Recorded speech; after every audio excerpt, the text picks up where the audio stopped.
আসসালামু আলাইকুম ভাই।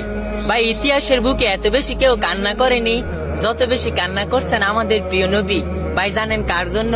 আপনার জন্য, আমার জন্য, সারা বিশ্বের উম্মতের জন্য।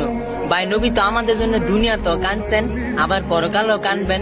ভাই চলেন নবীজিকে স্মরণ করে নবীজির মহব্বতে একবার পড়ি লা ইলাহা ইল্লাল্লাহু মুহাম্মাদুর রাসূলুল্লাহ সাল্লাল্লাহু আলাইহি ওয়াসাল্লাম।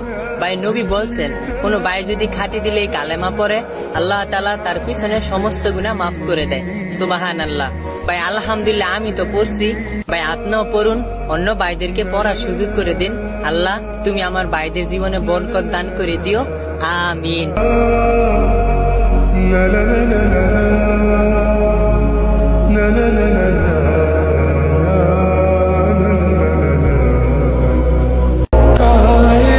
এক কঠিন সময় আসবে, সেটা হচ্ছে হাসরের ময়দান।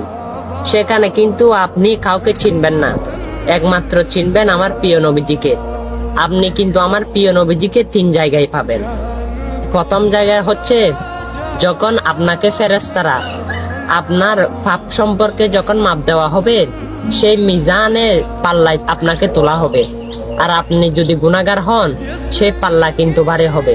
আর ফেরেশতারা আপনাকে ধরে নিয়ে জাহান্নামের দিকে নিয়ে যাইতে থাকবে। তখন আমার প্রিয় নবীজি দেখবে, আপনাকে ডাক দেবে। তখন ফেরেশতাকে জিজ্ঞেস করবে, হে ফেরেশতা, আমার উম্মতকে কোথায় নিচ্ছ? ফেরেশতারা বলবে, ইয়া রাসূলুল্লাহ, তার পাপ কিন্তু বেশি, তাই তাকে জাহান্নামে দিচ্ছি।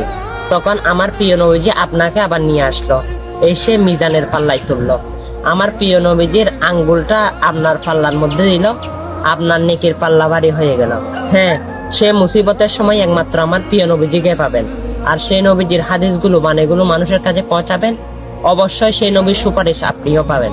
আর অবশ্যই মুসলমান হলে প্রতিদিন বাজে ভিডিও অনেক শেয়ার করেন, এটা শেয়ার করে দিবেন, আমিন।